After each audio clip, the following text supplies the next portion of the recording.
Break کے بعد ایک بار پھر آپ کا استقبال ہے اور آپ کے جو بقیہ سوالات ٹیکسٹ میسیجز کے ذریعے ہم تک پہنچے ہیں آگاہ خدمت پیش کرتے ہیں.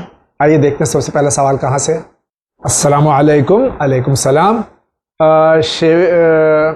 شیونگ کے وقت یہ جو چوٹ لگ جاتی ہے اور اس سے خون برآمد ہوتا ہے، وہ خون اگر ناخون سے کم ہے تو کیا یہ پاک ہے اور اس میں ہماری نماز اور وضو ہو جائے گا؟ ان کا دوسرا سوال ہے، سینیٹائزر کے باٹل پر 70% الکوہول لکھا ہوا ہوتا ہے، لیکن لوگ کہتے ہیں کہ یہ شراب نہیں ہے اور اس میں الکوہول جو یوز ہوتا ہے وہ انڈسٹری میں یوز ہونے والا الکوہول ہے اور یہ پاک ہے. اس صورت میں ہمیں کیا کرنا چاہیے؟ خدا حافظ. ہماری شریعت میں ایک خاص مقدار میں اگر انسان کے کپڑوں پر یا بدن پر خون لگا ہے جو دمائے ثلاثہ میں سے نہیں ہے، دمائے ثلاثہ وہ نجس خون ہیں کہ جن کا ذکر آپ حضرات بخوبی واقف ہیں، توضیح المسائل میں ہے. تو یہ خون اگر خاص مقدار میں ہے یعنی ہمارے اس انگلی کے آخری پور سے کم ہے تو پھر ایسی صورت میں اس کے لیے اس کے ساتھ یعنی لباس پر اگر لگا ہے، بدن پہ لگا ہے تو اس کے ساتھ نماز ہو سکتی ہے. دوسرا سوال ہمارے مرد مومن نے پوچھا ہے، یہ سینیٹائزر کہ جس پہ 70% الکوہل لکھا ہے. آیت اللہ العظمیٰ اغیثی ثانی حفظہ اللہ تعالی نے الکوہل کو پاک استعمال کے اعتبار سے قرار دیا ہے، لہٰذا اس کے استعمال میں کوئی حرج نہیں ہے. اگلا سوال لے لیتے ہیں. السلام علیکم. علیکم السلام. ہمارا نام سیدہ ندا فاطمہ ہے. ہمارا کویشچن ہے کہ جناب مسلم علیہ السلام کی وصیت پوری کی گئی تھی یا نہیں؟ پلیز کا جواب ضرور دیجیے. جناب مسلم بن عقیل علیہ السلام نے ابن زیاد کے دربار میں عمر ابن سعد کو جو پیغمبر ختمی مرتبت صلی اللہ علیہ وآلہ وسلم کے صحابی جناب سعد بن ابی وقاص کا لڑکا تھا عمر ابن سعد، اس سے 3 وصیتیں فرمائی تھیں اور یہ کہا تھا کہ ان 3 وصیتوں پر عمل کرنا، جن میں سے پہلی وصیت یہ تھی کہ میرے گھوڑے اور میری اس تلوار کو فروخت کر دینا اور اس شہر کوفہ میں 700 درہم کا قرض دار ہوں، میرے قرضے کو ادا کر دینا. دوسری وصیت یہ تھی کہ میرے جنازے کو دفن کر دینا. تیسری وصیت یہ تھی کہ میری طرف سے پیغام میرے آقا اور مولا سرکار سید الشہداء تک پہنچا دینا کہ آپ کوفے کے راستے میں ہیں، کوفے نہ آئیے، کوفے کے حالات بگڑ چکے ہیں. ان 3 وصیتوں میں سے پہلی وصیت کہ جس میں 700 درہم قرض کو ادا کرنے کی بات تھی، گھوڑا اور تلوار کو فروخت کر کے عمر ابن سعد نے صرف 700 درہم قرض ادا کیا تھا، باقی رقم کو اپنے پاس رکھا تھا اس لیے کہ زیادہ رقم اسے ملی تھی. دوسری وصیت کہ میرے جنازے کو دفن کر دینا، ابن زیاد نے منع کر دیا تھا کہ اس وصیت پر عمل نہیں ہوگا، اس لیے کہ ابن زیاد کے مطابق مسلم نے اس کے مقابل قیام کیا تھا، لہٰذا لوگوں کی عبرت کے لیے جناب مسلم بن عقیل کے جنازے کو دارالامارہ پر آویزاں کرنا تھا. اور تیسری وصیت تھی، اس میں ذرا اختلاف ہے، بعض مورخین نے لکھا ہے کہ اس پر عمل ہوا، بعض نے لکھا ہے کہ عمل نہیں ہوا تھا. آئیے اگلے سوال کو دیکھ لیتے ہیں. السلام علیکم. علیکم السلام. ہمارا سوال یہ ہے کہ میرے بھائی نہ نماز اور نہ عزاداری اس طرف ان کا بالکل ذہن نہیں ہے، رجوع نہیں کرتے ہیں. ہم دعا کرتے ہیں کوئی وظیفہ بتا دیجیے تاکہ وہ نماز اور عزاداری کرنے لگیں. جی، اس غذا کی طرف توجہ دیجئے کہ جس غذا کو استعمال کیا جا رہا ہے، کھانا پینا جو غذا گھر میں آ رہی ہے، اگر وہ حلال ہے، اگر وہ پاک صاف ہے اور ساتھ ہی ساتھ جس رقم سے خریدی جا رہی ہے وہ حلال رقم ہے تو پھر انشاءاللہ اللہ کی بندگی اور اہل بیت اطہار سے وفاداری دونوں چیزیں اس کے اندر انشاءاللہ پیدا ہو جائیں گی. اگلا سوال لے لیتے ہیں. السلام علیکم. علیکم السلام. مولانا صاحب، all the members of one channel, بعد السلام. جناب، میں یہ جاننا چاہتا ہوں کہ میں نے صبح 6:10 پر نماز قضا کی نیت سے نماز صبح ادا کی. میری نماز ختم ہونے کے بعد مسجد سے اعلان ہوا کہ اب وقت ختم ہوا چاہتا ہے صبح کی نماز کا، تو میری جو نماز میں نے بر وقت موجود تھا، وقت صبح کی نماز کا، اس میں قضا کی نیت سے پڑھی تو میری نماز کا کیا؟ اگر نماز کا وقت باقی تھا اور آپ نے نماز پڑھی ہے تو آپ کی یہ نماز کافی ہے، لیکن اگر نماز کا وقت گزر گیا تھا پھر نماز پڑھی ہے تو پھر اس میں قضا کی نیت ہونی چاہیے۔ اگلا سوال لے لیتے ہیں۔ جاوید بھائی اور مولانا صاحب السلام علیکم۔ علیکم السلام۔ جس طرح اس خاکی عالم میں انسان ایک دوسرے سے میل جول اور بات چیت کرتا ہے، کیا عالم برزخ میں بھی یہی ہوگا؟ یہ مجیب خان امراوتی مہاراشٹر سے سوال کر رہے ہیں۔ جی، روایتوں میں یہ بات وارد ہوئی ہے کہ انسان کو جس جگہ پر دفن کیا جاتا ہے اس کے اطراف میں موجود افراد سے اس کا لگاؤ ہوتا ہے، وہ اس کے پڑوسی قرار پاتے ہیں، اور اسی لیے ہمارے وہاں مستحب ہے کہ اپنی میتوں کو علاقہ دیکھ کر نہیں بلکہ یہ دیکھ کر کہ وہاں پر کیسے افراد دفن ہیں دفن کیا جائے۔ صلحاء، علماء، فضلاء، بزرگان، مراجع کرام، مجتہدین عظام، ان کے درمیان دفن کرنے کی خاص تاکید ہے کہ اگر وہ جگہ مل جائے جہاں پر علماء کرام دفن ہیں تو وہاں پر اپنے مرحومین کو دفن کرو، اس لیے کہ جب رحمت پروردگار ان کی قبر پہ آتی ہے تو ساتھ میں ان لوگوں پر بھی پہنچتی ہے، ان لوگوں تک بھی پہنچتی ہے جو اطراف میں دفن ہوئے ہیں۔ تو روایتوں میں یہ چیز تفصیل سے اس کا ذکر وارد ہوا ہے۔ اگلا سوال لے لیتے ہیں۔ السلام علیکم۔ علیکم السلام۔ لاک ڈاؤن کی وجہ سے اسکول بند ہیں، جس کی وجہ سے اسٹڈی کرنے میں بہت پریشانی ہو رہی ہے، آن لائن اسٹڈی میں بھی دھیان نہیں لگ رہا ہے، کوئی حل بتائیے جس سے اسٹڈی میں دھیان لگ جائے۔ اس کے لیے بہترین صورتحال یہ ہے کہ آپ اپنی توجہات کو مرکوز کریں، جو خاص طریقہ علم نفسیات میں، سائیکولوجی میں بیان کیا جاتا ہے، اس کے مطابق آپ اپنی ساری تعلیم کو اختیار کریں اور توجہ کو ایک خاص طرف قرار دیں۔ اس کے لیے ظاہر ہے کہ جب ہماری شریعت کی بات ہے تو لا حول ولا قوت الا باللہ العلی العظیم، اس کا ورد زیادہ کرنے سے انسان کی توجہات کسی خاص طرف سے ہٹ کے دین مبین اسلام کی ہدایتوں کی طرف آ جاتی ہے۔ اگلا سوال لے لیتے ہیں۔ السلام علیکم۔ علیکم السلام۔ ہمارا کوشچن یہ ہے کہ اگر کسی انسان کی قسم ٹوٹ جائے تو کیا کرنا چاہیے؟ انہوں نے وضاحت نہیں فرمائی کہ قسم شرعی تھی یا غیر شرعی تھی، پھر بھی آپ جواب دیجیے آگا انشاءاللہ۔ قسم شرعی اگر انسان نے اس کو توڑ دیا ہے تو پھر اس کو 3 دن روزہ رکھنا ہے۔ اگلا سوال لے لیتے ہیں۔ السلام علیکم۔ علیکم السلام۔ میں نازنین سی جی رائے پور سے بات کر رہی ہوں۔ جی میرا سوال یہ ہے کہ میرے کو ہفتے میں 5 دن سر میں درد رہتا ہے، اس کے لیے کوئی وظیفہ یا دعا بتا دیجئے میرا درد ٹھیک ہو جائے۔ یقیناً یہ علاج تو کر رہی ہوں گی، اور اگر علاج کر رہی ہیں تو دوسرے ڈاکٹر سے بھی آپ مشورہ کیجئے، سیکنڈ اوپینین لے لیجئے۔ آگا اس کا جواب انشاءاللہ دیں گے آپ کو۔ جی، آپ قرآن مجید کی تلاوت کیجئے۔ قرآن مجید کی بہت سی آیتیں ہیں کہ جو سر درد میں انسان کے لیے مفید ہیں۔ آپ قرآن مجید کی تلاوت کیجئے، انشاءاللہ علاج کے ساتھ ساتھ تلاوت قرآن مجید بھی اگر ہے تو آپ کا یہ مرض دور ہو جائے گا انشاءاللہ۔ اگلا سوال لے لیتے ہیں۔ سر کوشچن میرا یہ ہے کہ ایک گیم ہے ڈریم 11، اس میں آپ انویسٹ کر کے اپنی ٹیم کریٹ کر کے پیسہ کما سکتے ہو، اور اس کی جو ون ہوتی ہے اس کا TDS مینس ٹیکس بھی کٹتا ہے، تو کیا وہ اسلام میں جائز ہے، حرام ہے یا حلال ہے؟ تفصیل اس گیم کو دیکھنے کے بعد ہی سمجھی جا سکتی ہے، اور اس کے بعد کوئی اطمینان بخش جواب ڈھونڈا جا سکتا ہے، لیکن کلی طور کے اوپر اگر آپ کسی کھیل میں انوالو ہیں اور پیسہ لگا رہے ہیں اور وہ جوا نہیں ہے تو اس صورت میں تو صحیح ہے، لیکن اگر وہ جوا قرار پا رہا ہے اور اس کو جوئے کی حرام قسم میں قرار دیا جا رہا ہو تو اس صورت میں اس کا استعمال یا اس کا کھیلنا جائز نہیں ہوگا۔ جاوید بھائی اور مولانا صاحب السلام علیکم۔ علیکم السلام۔ میں لکھنؤ سے ہوں، میرا نام معراج حسین ہے، میں نماز فجر قضا ظہر کے ساتھ پڑھتا ہوں، تو کیا میرے نماز قبول ہوگی؟ اس کا جواب ضرور دیجیے گا۔ نماز جان بوجھ کر چھوڑتے ہیں یا نماز چھوٹ جاتی ہے؟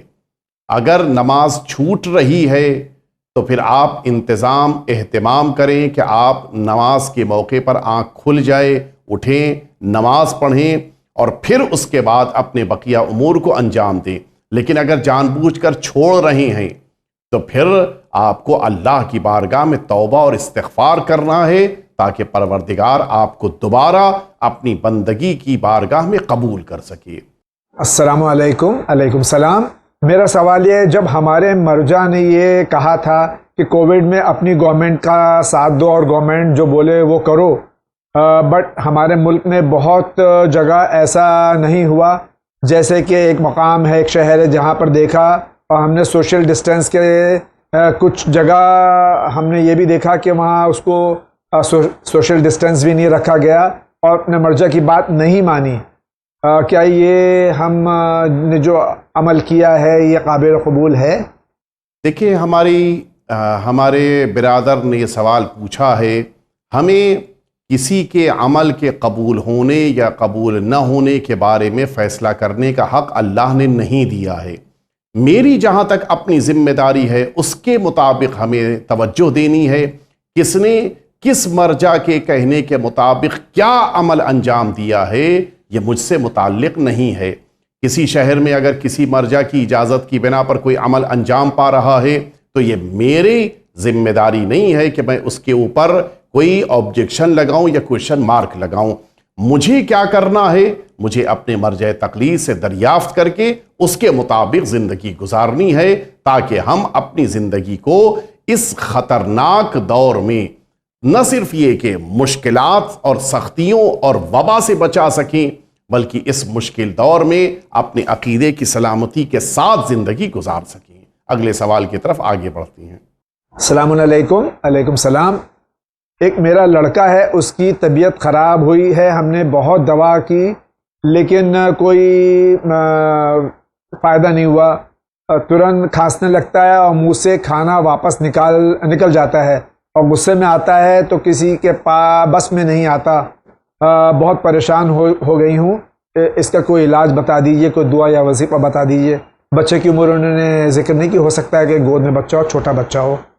ابھی ظاہر ہے کہ خود ہمارے جاوید بھائی نے بھی متوجہ کرا دیا، ابھی شاید وہ اس عمر میں ہے کہ جس عمر میں طریقہ کار اور انداز بڑوں سے الگ ہوتے ہیں، لہٰذا بہتر ہے کہ اس بچے کے بارے میں ڈاکٹر سے آپ مشورہ کر لیں اور پھر اس کے بعد یہ سوچیں اور سمجھیں کہ آخر یہ بچہ اس قسم کا عمل کیوں انجام دے رہا ہے۔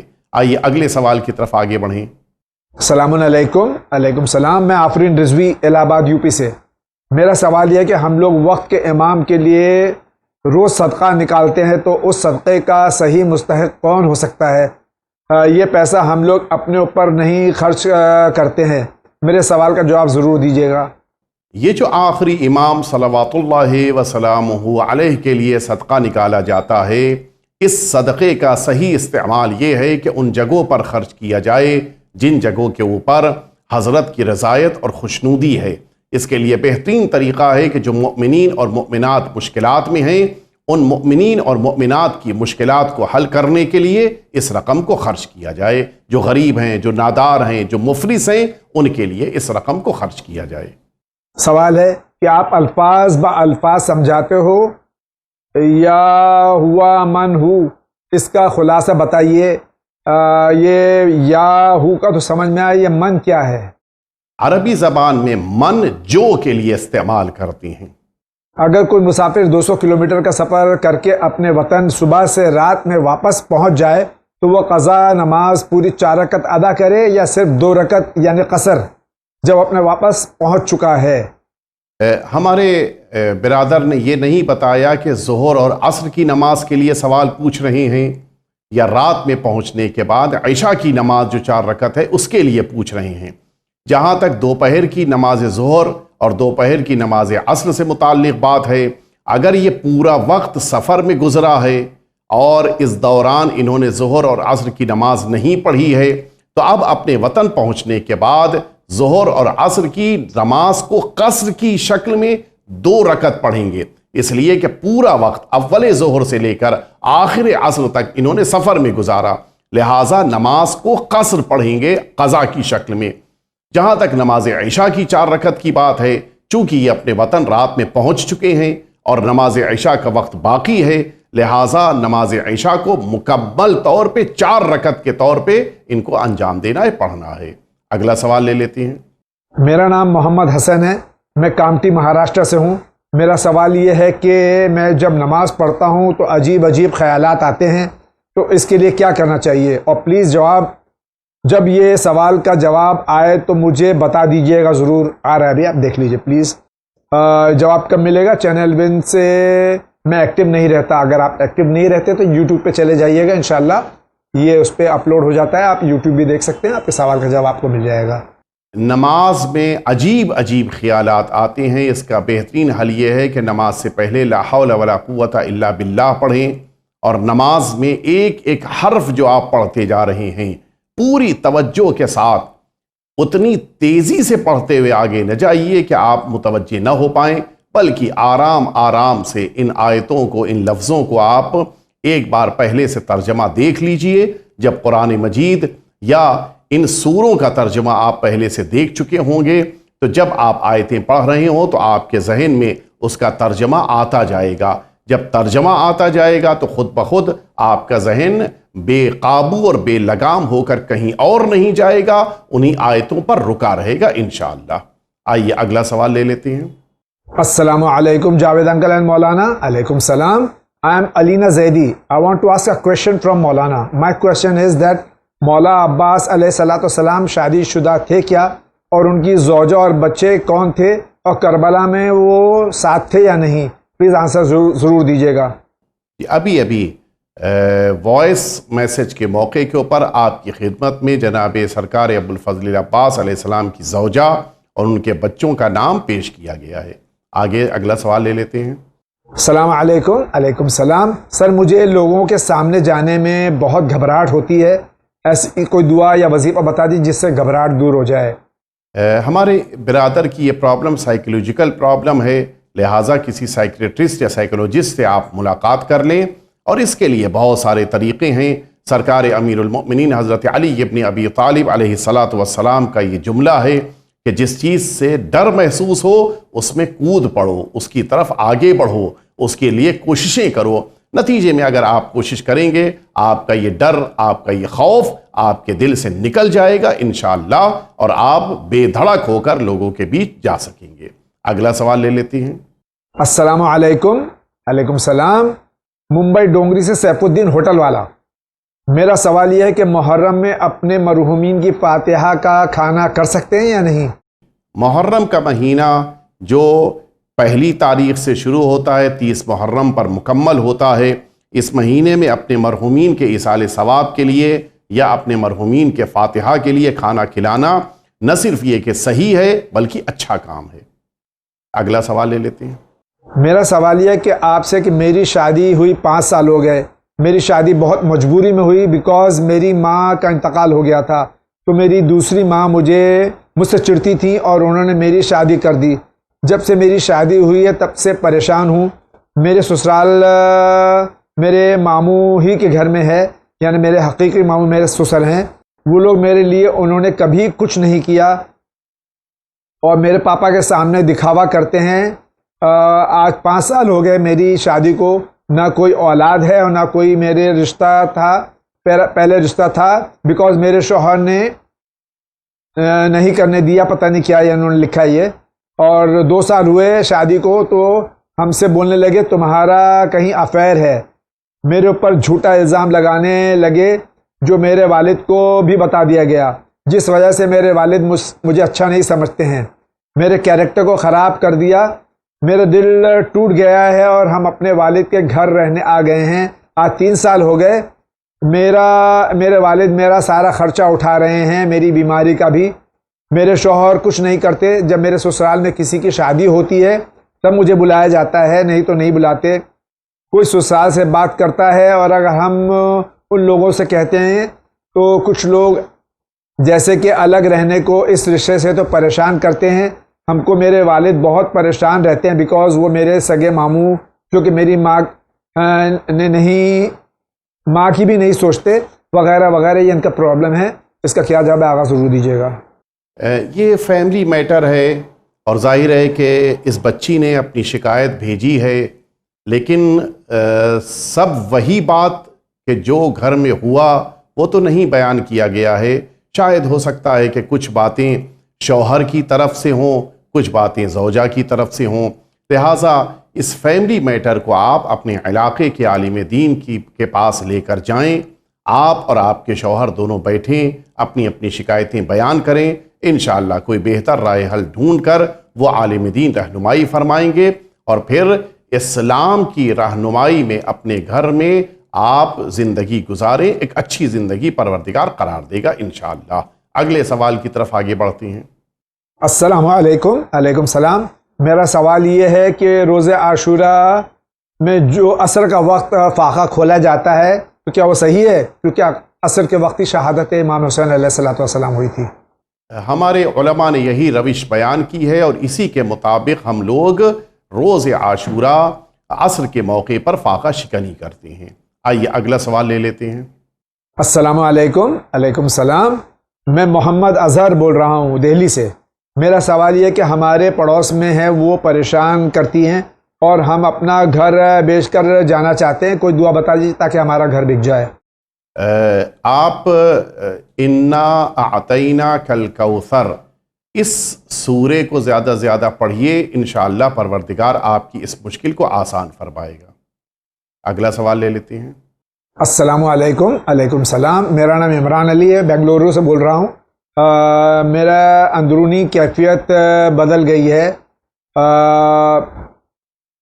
میں سنی جماعت سے تعلق رکھتا ہوں، مجھے بچپن سے حضرت امام حسین علیہ الصلوۃ والسلام سے پیار ہے۔ اب کچھ سال سے مجھے باطنی باتیں ہونے لگی ہیں، جو مجھے اندر سے آواز آتی ہے۔ میرے ساتھ جن ہیں، کیا ہیں میں نہیں جانتا، یہ مجھے بار بار کربلا کی یاد دلا رہے ہیں۔ ایسا کوئی دن نہیں گزرتا جس میں مولا حسین علیہ الصلوۃ والسلام کی یاد نہ ہو۔ اگر میں ظاہر کر دوں تو مجھے سب شیعہ سمجھنے لگیں گے، اگر نہ ظاہر کروں تو مجھے یہ چیز پریشان کرتی ہے، یہاں تک کہ یہ چیز اچھے اچھے علماء و حضرات کو نہیں مانتی۔ میری شادی سے پہلے یہ چیز میرے اندر داخل ہو چکی ہے۔ اب میرے 3 بیٹے ہیں، چھوٹے کا نام امیر علی رکھا ہے، میں نے دوسرے کا نام عاطف علی ہے، تیسرے کا نام مقداد علی ہے۔ میں نے 2-3 عامل حضرات کو بھی اپنے بارے میں دکھایا تھا، وہ کہتے ہیں کہ جن کا سایہ ہے آپ پر یہ چیز نہ کسی عامل کامل کو مانتی ہے، وہ صرف ایک طرف اشارہ کرتی ہے، پنجتن کی طرف، اس کے سوا کسی کو نہیں مانتی۔ محرم کے ہر 9-10 کو روزہ بھی رکھتا ہوں، پھر یہ مجھے بھی الگ جگہ پر بیٹھنا پڑتا ہے، 9-10 کی رات کو تنہا کر رلاتی ہے، اور کبھی کبھی خواب میں مجھے ایک علم نظر آتا ہے، میں پرواز کر کے اس کے چکر لگاتا ہوں، طواف کرتا ہوں کعبے کی طرح۔ مجھے کیا کرنا چاہیے؟ میری مدد کیجیے۔ ہمارے مرد مومن نے جو باتیں بیان کی ہیں، ان باتوں میں مشکل کا ذکر نہیں ہے بلکہ روداد بیان کی ہے، لیکن اگر واقعاً ان کو ایسا محسوس ہو رہا ہے کہ کسی جن کی بنا پر یہ ساری زندگی پہ اثرات ہیں، تو پھر ان کو سورہ جن کی تلاوت ہر روز نماز صبح کے بعد کرنی چاہیے۔ السلام علیکم۔ علیکم السلام۔ میں یہ پوچھنا چاہتی ہوں کہ ہم شیعہ جو کلمہ پڑھتے ہیں، اس میں جو تیسرا کلمہ ہے علی ولی اللہ وصی رسول اللہ، اس کی شروعات کہاں سے ہوئی، اور کیا اماموں نے بھی یہی کلمہ پڑھا تھا؟ جی، میدان غدیر کے بعد جو پہلی اذان دی گئی ہے جناب بلال کے ذریعے سے، اس میں اشہد ان علی ولی اللہ اس کلمے کو شامل کیا گیا تھا، اور یہ وہ کلمہ ہے کہ جو پروردگار نے جنت کے دروازے پر لکھا ہے، لہٰذا یہ کلمہ جزء ایمان بھی ہے اور ہماری عبادتوں کی قبولیت کے لیے شرط بھی ہے۔ اس کے بغیر کوئی بھی عبادت رب العزت کی بارگاہ میں قبول نہیں ہو سکتی ہے۔ اگلا سوال لے لیتے ہیں۔ میرا سوال ہے، میں حمل سے ہوں اور میرے اور بچے کے لیے کیا پڑھنا چاہیے اور میری نارمل ڈیلیوری ہو جائے، اس سلسلے میں کوئی وظیفہ بتا دیجیے۔ آپ اعمال کی دنیا میں ایک کتاب لکھی گئی ہے کہ جس کتاب کا مطالعہ کیجئے اور اس کتاب میں جو طریقہ کار بیان کیا گیا ہے اس کے مطابق آپ یہ بہشتی کنجی، اس کتاب میں جو باتیں لکھی گئی ہیں اس کے مطابق آپ نظر کیجئے، سورہ یاسین کی تلاوت کیجئے، سورہ رحمان کی تلاوت کیجئے، آپ زیارت عاشورہ پڑھیے، آپ حدیث قصہ کی تلاوت کریں، وہ ساری چیزیں۔ اور اس کے ساتھ ساتھ اگر آپ چاہتی ہیں کہ اچھے سے آرام سے آپ کے بچے کو دنیا میں آنے کا موقع ملے، سورہ مریم کے پڑھنے کی بڑی تاکید اس سلسلے میں وارد ہوئی ہے۔ اگلا سوال لے لیتے ہیں۔ السلام علیکم۔ علیکم السلام۔ میرا نام معصوم رضوی ہے، میں اورنگ آباد سادات یو پی سے ہوں۔ میرا سوال یہ ہے کہ دماغ میں برے خیالات کیسے ختم ہوں، اس کا جواب دیجیے۔ لا حول ولا قوت الا باللہ العلی العظیم، اس کو زیادہ سے زیادہ آپ پڑھیے، تلاوت کیجئے، انشاءاللہ آپ کو برے خیالات سے نجات مل جائے گی۔ اگلا سوال لے لیتے ہیں۔ السلام علیکم۔ علیکم السلام۔ میرا یہ مسئلہ ہے کہ ہمارا گھر بندش میں ہے، ہم جو بھی کام کرتے ہیں اس میں ہم سکسیسفل نہیں ہوتے، پراپرٹیز قبضے میں ہے، گھر میں بہت جھگڑے ہوتے ہیں، کسی کو کام نہیں ملتا ہے، لاکھ کوشش کے باوجود بھی اولاد نہیں ہو رہی ہے، اس کا جواب دیجیے۔ بہن نے یہ بات یا ہمارے بھائی نے یہ بات نہیں بتائی کہ بقیہ چیزیں یعنی نماز سب گھر میں پڑھتے ہیں یا نہیں پڑھتے ہیں، گھر میں سب روزے رکھتے ہیں جب روزے واجب ہو جاتے ہیں یا نہیں، اس طرح سے وہ عبادتوں کا ذکر نہیں سامنے آیا۔ ساتھ ہی ساتھ یہ بھی دیکھنے کی ضرورت ہے کہ گھر میں جو رزق استعمال کیا جا رہا ہے وہ حلال ہے یا نہیں ہے، نجاست کا تو اس میں دخل نہیں ہے۔ یہ ساری باتیں بھی اگر ہیں، ان کے باوجود اگر مشکلات نے گھیر کے رکھا ہے تو پھر اپنے گھر میں ذکر امام حسین کے لیے مجالس منعقد کریں اور کوشش کریں کہ اپنے گھر میں سرکار سید الشہداء کے لیے آپ قرآن مجید پڑھ کر ہدیہ کریں۔ انہیں ضرورت نہیں ہے، لیکن اس قرآن کی بنا پر جب ان کی بارگاہ سے ہمیں عطا کیا جائے گا تو خود بخود گھر میں برکتیں آئیں گی۔ اگلے سوال کی طرف آگے بڑھتے ہیں۔ السلام علیکم جاوید بھائی اور مولانا صاحب۔ علیکم السلام۔ I am from Bengaluru. اللہ آپ کے سارے ون چینل کی ٹیم کو سلامت رکھے، آپ لوگ بہت اچھا کام کریں، اللہ آپ سب کو بھی سلامت رکھے۔ آپ کے سارے پروگرامز بہت اچھے ہوتے ہیں۔ میرا سوال یہ ہے کہ جو سوسائڈ کر لیتے ہیں ان کا کیا حشر ہوتا ہے؟ مرنے کے بعد کیا ان کو فشار قبر اور برزخ کی مصیبتیں جھیلنی پڑتی ہیں؟ بتائیے گا ضرور۔ پروردگار نے اس انسان کو نہیں پسند کیا ہے کہ جو وہ اپنے ہاتھ سے اپنی زندگی کا خاتمہ کر دے، لہٰذا اس انسان سے رب العزت شدت سے ناراض ہوتا ہے جو سوئسائڈ کرتا ہے، خودکشی کرتا ہے۔ سلام علیکم سلام۔ اگر ہمیں کوئی گندا خواب آ جائے تو کیا ہم صبح کی نماز پڑھ سکتے ہیں؟ یعنی اگر یہ مجنب ہو جائیں، ان کا غالباً یہ سوال ہے، تو کیا صبح کی نماز قضا کر دیں یا غسل کر کے نماز پڑھیں؟ غالباً یہ سوال ان کا ہے۔ طہارت اختیار کریں اور اس کے بعد اپنی نماز کو پڑھیں، نماز کسی صورت میں معاف نہیں ہے۔ اگلا سوال لے لیتے ہیں۔ السلام علیکم۔ علیکم السلام۔ میری بیٹی 3 سال کی ہے اور بہت ضدی ہے، جب تک اس کی ضد پوری نہیں کرتے وہ روتی ہے، پلیز کوئی ایسا وظیفہ بتا دیجیے جس سے اس کی ضد ختم ہو جائے۔ بچوں کے مزاج میں ضد ہوتی ہے اور اس ضد کو آپ خاص طریقوں سے، کہ جو آج کے ہمارے معاشرے میں یہ سائیکولوجسٹ اور سائیکریٹسٹ بیان کرتے ہیں، ان کے زیر نظر اس ضد سے اپنے بچوں کو آزاد کریں اور اس کے لیے آپ کسی سائیکریٹسٹ اور سائیکولوجسٹ سے رجوع ہو جائیں۔ اگلے سوال کو دیکھ لیتے ہیں۔ السلام علیکم۔ علیکم السلام۔ جو مسلمان 4 جمعے لگاتار نماز نہیں پڑھتا، کیا اسے دوسری بار کلمہ پڑھنا ضروری ہے؟ رضی عباس پیہانی ہردوئی یو پی سے سوال کر رہے ہیں۔ یہ 4 جمعہ تک نماز میں شرکت نہ کرنے والے اس انسان کے بارے میں کہا گیا ہے کہ جو انسان جان بوجھ کر شرائط کے ساتھ نماز ہو رہی ہے اس میں شرکت نہ کرے، بے توجہی اختیار کرے اور شرطوں کے ساتھ اگر مکمل نماز ہو رہی ہے اس میں خود کو نہ پہنچائے، تو اس صورت میں اس انسان کے لیے مختلف قسم کی روایتیں ہیں۔ لیکن اگر کوئی مجبور ہے، بیمار ہے، بارش زیادہ ہے یا گھر میں اس کے کوئی پریشانی ہے، یا حتیٰ نماز اپنی شرطوں کے ساتھ اقامہ نہیں ہو رہی ہے، اس بنا پر وہ شرکت نہیں کر رہا ہے، یا حتیٰ نماز ہو ہی نہیں رہی ہے، جیسے آج مسجدیں بند ہیں، تقریباً 4-5 مہینے 6 مہینے سے نماز جمعہ نہیں ہو رہی ہے، تو ان ساری صورتوں میں انسان اگر نماز نہیں پڑھ رہا ہے تو اس صورت میں ان روایتوں میں جو ذکر وارد ہوا ہے اس کا تعلق نہیں ہے۔ اگلے سوال کی طرف آگے بڑھتے ہیں۔ السلام علیکم۔ علیکم السلام۔ I'm محمد زمان فرام علی گڑھ۔ مولانا صاحب، میرا سوال یہ ہے کہ میں اپنے وقت کے امام اجل اللہ تعالیٰ فرجہ شریف کے لیے کچھ کرنا چاہتا ہوں، لیکن ابھی اپنے پیرنٹس پر ڈپینڈنٹ ہوں اور طالب علم ہوں، تو مجھے رائے حق پر رہنے کے لیے کیا کرنا چاہیے؟ اس کا آنسر ضرور دیجیے گا۔ آپ حضرت کے لیے مستحبی نمازیں پڑھ سکتے ہیں، آپ حضرت کے لیے قرآن مجید کی تلاوت کر سکتے ہیں، آپ حضرت کے لیے ہر روز صدقہ دیجئے، آپ حضرت کا ذکر کیجئے، حضرت کی خدمت میں صلوات کی تسبیح ہدیہ کیجئے، حضرت کے ظہور کی مسلسل دعائیں کیجئے۔ یہ ساری وہ چیزیں ہیں کہ جن کے ذریعے سے آپ اپنے رشتے کو اپنے امام سے مضبوط کریں گے، اور اس طرح سے آپ وہ جو ذمہ داریاں آپ پر عائد کی گئی ہیں ان کو پورا کر سکیں گے۔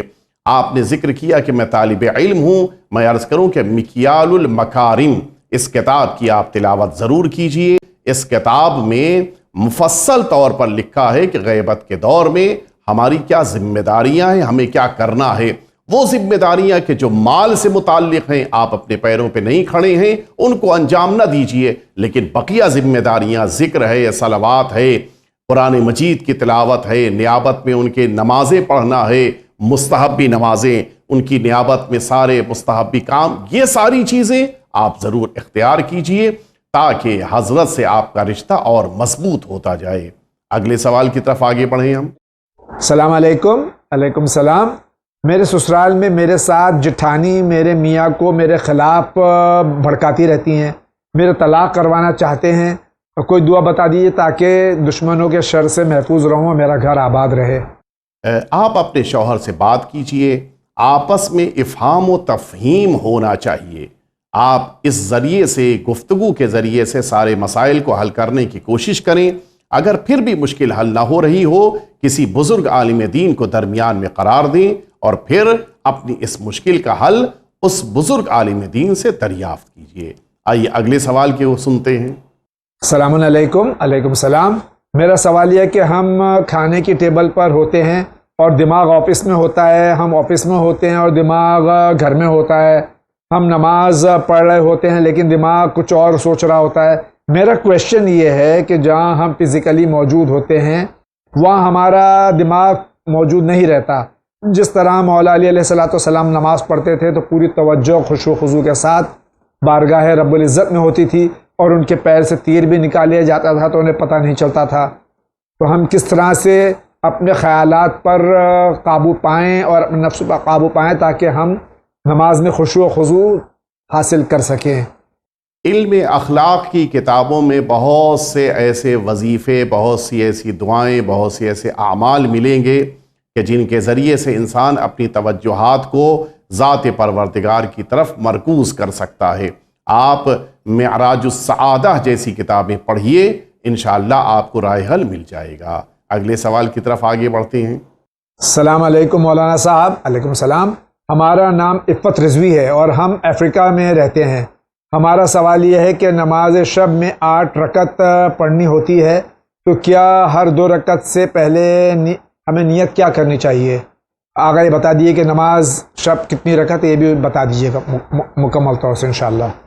نماز شب سے متعلق جو سوال پوچھا گیا ہے، ایک ہماری اس بہن نے پوچھا ہے، دوسرا ہمارے جاوید بھائی نے، دونوں کا جواب دیے دیتا ہوں کہ نماز شب 11 رکعت ہے کہ جن میں سے 8 رکعت نماز شب کی نیت سے پڑھی جائے گی، اور 2 رکعت نماز شفع کی نیت سے، 1 رکعت نماز وتر کی نیت سے۔ یہ جو 3 نمازیں ہیں وہ 3 نیتوں سے پڑھنی ہیں۔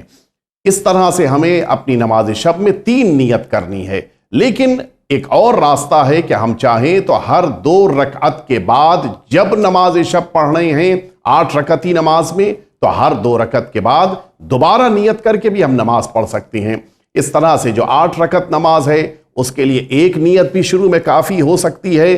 ہر اگلی نماز کو اللہ اکبر سے ہم شروع کر سکتے ہیں، اور چاہیں تو 8 رکعتی نماز میں ہر 2 رکعت کے بعد ایک دفعہ نیت کریں. اس طرح سے 4 نیتوں کے ساتھ نماز شب بھی پڑھی جا سکتی ہے. اگلا سوال لے لیتے ہیں ہم لوگ. جس طرح مجھے یہ پوچھنا تھا کہ مجھے اتنا زیادہ غصہ کیوں آتا ہے، غصے میں کیوں کسی کو پہچان نہیں پاتے کہ کون میرے سامنے ہے کون نہیں ہے، اور مجھے آپ سے یہ بھی پوچھنا ہے کہ غلط باتیں میرے منہ سے اپنے آپ نکل جاتی ہیں، جو بات ہم نہیں بولنا چاہتے وہ بھی میرے منہ سے نکل جاتی ہیں، دماغ میں ہر ٹائم کچھ نہ کچھ چلتا رہتا ہے. اگر ایسا ہے تو کیا ہوتا ہے؟ آپ یہ بھی آنسر بتا دیجیے گا. میں نہیں چاہتی کہ میرے دل کی بات سامنے آئے، اس لیے میں نے آپ سے پوچھا. دل کی مشکل اور غصے کی مشکل ہے. غصے کی جو مشکل ہے، اسی لیے سرکار امیر المؤمنین حضرت علی ابن ابی طالب علیہ الصلاۃ والسلام کا یہ جملہ ہے کہ غصہ جنون کی ایک قسم ہے، دیوانگی کی ایک قسم ہے، اور اسی لیے انسان کو کوشش کرنی چاہیے کہ غصہ نہ آئے. اینگر مینجمنٹ باقاعدہ ایک کورس ہے، اس کورس کو آپ اختیار کیجئے، انشاءاللہ آپ کو غصے سے نجات مل جائے گی، اور اس کے ذریعے سے پھر آپ کی زندگی خوشگوار اور خوشحال زندگی ہوگی. اگلا سوال لے لیتے ہیں. میرا سوال یہ ہے کہ قرآن پاک میں کتنی آیات ہیں اور کتنے رکوع ہیں، اسے کیسے پہچانا جاتا ہے؟ پلیز مجھے ڈیٹیل سے اس بارے میں بتائیے. اور قرآن پاک میں جو 14 سجدے ہیں، واجب سجدے، اس میں کون کون سے ہیں، اور یہ آیات پڑھنے، کون سی آیت پڑھنی ہے ان سجدوں کو کرنے میں، یا سجدہ کیسے کیا جائے؟ ان کا غالباً سوال یہ ہے. جاوید بھائی کے ساتھ جس زمانے میں بیٹھنے کا موقع ملتا تھا، جاوید بھائی پروگرام میں اکثر یہ بات کہتے تھے کہ ہر گھر میں توضیح المسائل کا ہونا ضروری ہے. اس توضیح المسائل میں آپ کو تفصیل سے مل جائے گا کہ 5 کون سی جگہیں جہاں کے اوپر سجدہ واجب ہے، کہاں پر مستحب ہے، اور کیا پڑھنا ہے، کس طرح سے سجدہ کرنا ہے، طہارت ضروری ہے یا ضروری نہیں ہے، یہ ساری تفصیل مل جائے گی. علوم قرآن سے متعلق جتنی کتابیں ہیں آپ ان کو اٹھا کر دیکھ لیجئے. سوروں کی تعداد، آیتوں کی تعداد، مکی مدنی سوروں کی تعداد، مکی مدنی آیتوں کی تعداد، یہ ساری تفصیل مل جائے گی. جہاں تک رکوع کی بات ہے تو رکوع لفظ کا تعلق قرآن مجید سے نہیں ہے. یہ لفظ رکوع اور اس طرح کے جو کلمات ہیں وہ اس لیے وضع کیے گئے کہ تاکہ جب انسان ماہ مبارک رمضان میں خاص نماز جو اسلام کا جز نہیں ہے، اس خاص نماز کو جب پڑھے تو کب رکوع میں جانا ہے، لہٰذا وہاں پر لفظ رکوع کو رکھا گیا ہے. لہٰذا نہ تو اس نماز کا تعلق اسلام سے ہے، نہ اس لفظ رکوع کا تعلق اسلام سے ہے. آئیے اگلے سوال کی طرف آگے بڑھتے ہیں. In a Shia town, if someone dies due to corona disease and despite having many ulama and alim deen in that town, they refuse to recite namaz janaza, then how much he is involved in this sin? And what responsibility do we have towards those ulama? ان کا سوال یہ کہ اگر ایک شہر میں کثرت سے شیعہ موجود ہیں اور کثرت سے علماء بھی موجود ہیں، لیکن کورونا کی وجہ سے اگر کسی کی موت ہو جاتی ہے اور سارے کے سارے جو مولوی حضرات ہیں وہ نماز جنازہ پڑھانے سے انکار کر دیں، تو اس صورت میں ان علماء کے سلسلے میں کیا خیال ہے؟ میں نہیں سمجھتا کہ دنیا میں کوئی ایسی جگہ بھی ہے کہ جہاں پر کسی عالم دین نے کسی شخص کی نماز جنازے کی پڑھانے سے انکار کیا ہو. لیکن جہاں تک ہمارے برادر نے بات پوچھی ہے، میں عرض کر دوں کہ نماز جنازہ کا پڑھنا ہر شیعہ پر واجب ہے. اس کا تعلق صاحبان علم سے نہیں ہے، سب پر واجب ہے. اور اگر کسی ایک نے بھی نہیں پڑھی تو پھر سب گنہگار ہیں. ایسا نہیں ہو سکتا کہ بقیہ کو اس لیے معاف کر دیا جائے کہ وہاں پر پرٹیکولر ایک شخص موجود تھا، اس نے کیوں نہیں پڑھی لہٰذا بقیہ کو معاف کر دیا جائے. نہیں، سب گنہگار ہیں. لہٰذا اگر آپ ان لوگوں کے بارے میں پوچھ رہے ہیں جو صاحبان علم ہیں، انہوں نے نماز نہیں پڑھائی، تو پھر ان لوگوں کے بارے میں بھی دریافت کیجئے کہ جنہوں نے ہونے کے باوجود نماز نہیں پڑھی. کسی مرحوم کے انتقال کے بعد بیٹا تو موجود تھا، اس نے کیوں نہیں پڑھی؟ بھائی تو موجود رہا ہوگا، اس نے کیوں نہیں پڑھی؟ ہو سکتا ہے کہ ماں باپ موجود رہیں، انہوں نے کیوں نہیں پڑھی؟ یہ نماز میت تو سب کے پڑھنے کے لیے کہا گیا ہے، سب پر واجب ہے، کوئی ایک پڑھ لے تو بقیہ سے معاف ہو جاتی ہے، لہٰذا سب ذمہ دار ہیں اور کسی ایک کے بارے میں انگشت نمائی نہیں کی جائے گی، سب اس کے لیے مورد الزام قرار پائیں گے۔ اگلے سوال کی طرف آگے بڑھتے ہیں۔ Sir, my name is Parvez and I am from Assam. Sir, can we perform all qaza salah from Fajr to Maghrib at the time of Isha? ان کا سوال یہ ہے، آسام سے پرویز بھائی ہمارے پوچھ رہے ہیں کہ پورے دن کی نماز عشاء کے وقت پڑھ سکتے ہیں پانچوں وقت کی قضا کر کے؟ قضا ہو گئی یا قضا کر کے نماز پڑھ رہے ہیں؟ اگر آپ نے صرف نماز قضا ہو گئی اور اب آپ مجبور تھے، نہیں پڑھ پائے تھے، لہٰذا قضا کریں، تب تو ٹھیک ہے، لیکن اگر جان بوجھ کے آپ ہر روز ترک کیے ہوئے ہیں کہ میں تو رات میں آرام سے بیٹھ کر جتنی نمازیں اللہ کہے ہم پڑھنے کو تیار ہیں، اللہ کو وہ عبادت نہیں پسند ہے جو بندے اپنے اعتبار سے انتخاب کریں، بلکہ خدا کو وہ عبادت چاہیے کہ جو اللہ کے حکم کے مطابق انجام پائے، لہٰذا اپنی خواہشات، اپنے مصروفیتوں، ان سب کو قربان کیجئے، اللہ کے بتائے ہوئے نماز کے طریقے اور وقت کے مطابق نماز پڑھیے تاکہ زندگی کامیابی سے ہمکنار ہو جائے۔ اگلے سوال کی طرف آگے بڑھیں۔ مولانا صاحب سلام علیکم۔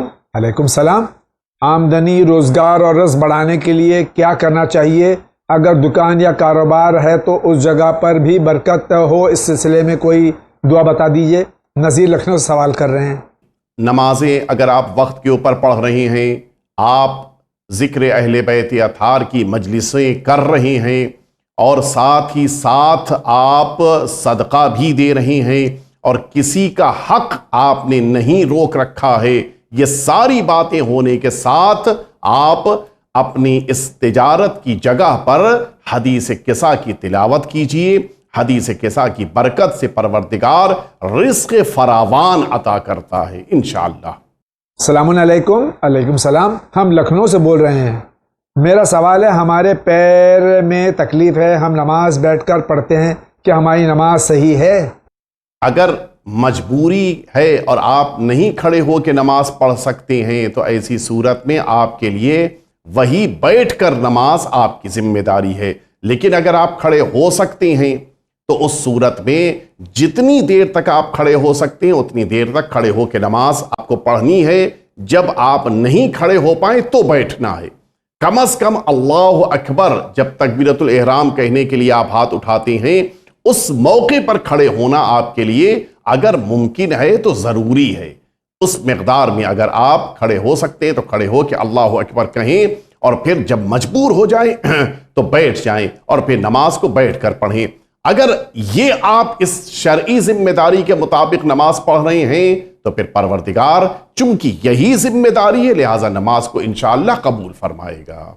السلام علیکم۔ علیکم السلام۔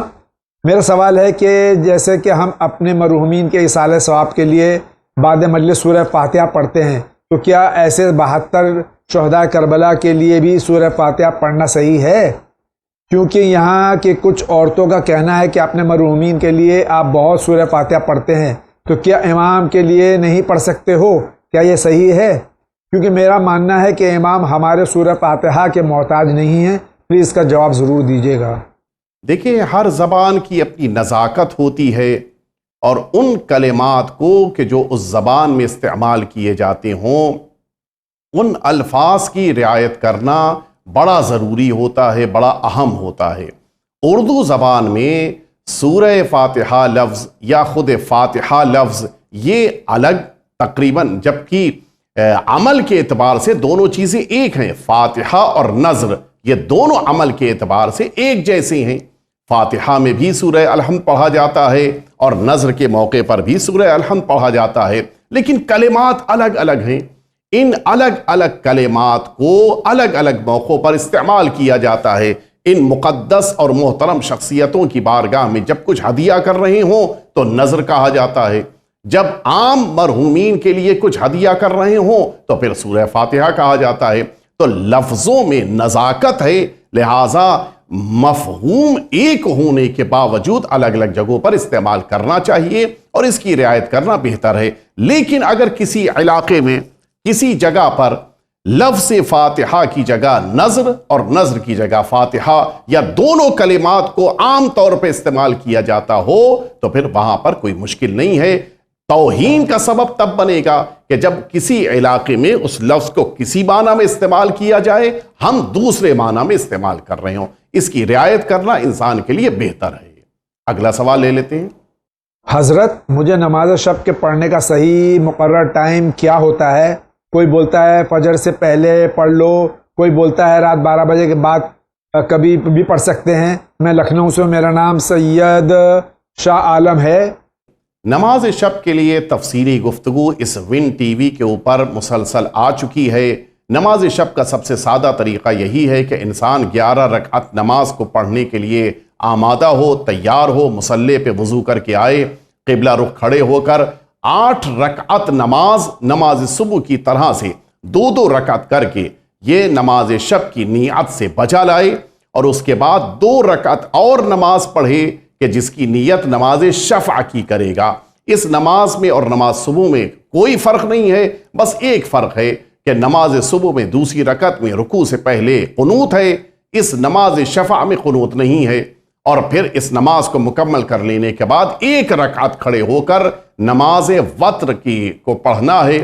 اس نماز وتر کی نیت کے بعد آپ سورہ الحمد اور دوسرا سورہ پڑھیے. اس کے بعد اپنے ہاتھوں کو اٹھا کر پروردگار کی بارگاہ میں قنوت پڑھیے. اس قنوت میں آپ اپنے لیے، اپنے والدین کے لیے، اپنے دوست احباب اعزاء اقارب رشتہ دار مؤمنین، ان کے لیے آپ 40 مؤمنین کے لیے استغفار فرمائیں اور پھر اس نماز کو مکمل کریں. سجدہ آخر کے بعد تشہد پڑھ کے تسبیح پڑھ کے نماز کو مکمل کر دیں.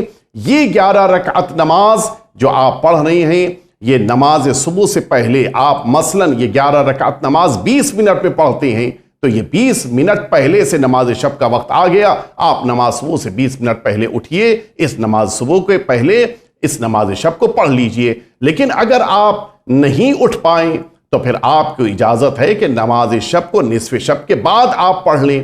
نہیں آپ اس وقت پڑھ سکتے تو آپ جب سونے لگیں تو آپ کو اجازت ہے کہ نماز شب کو پڑھ کے سوئیں. اگر آپ وہ بھی نہیں کر پائیں تو آپ کو اجازت ہے کہ نماز شب کو نماز صبح کے بعد آپ بطور قضا پڑھ سکتے ہیں. السلام علیکم. علیکم السلام. کیا امام زمانہ عجل اللہ تعالیٰ فرجہ شریف کی نظر ہو سکتی ہے؟ نہ صرف یہ کہ سرکار ولی عصر کی نظر ہوگی، بلکہ جو کچھ بھی کائنات میں ہے وہ سب حضرت ہی کے فیض سے ہے.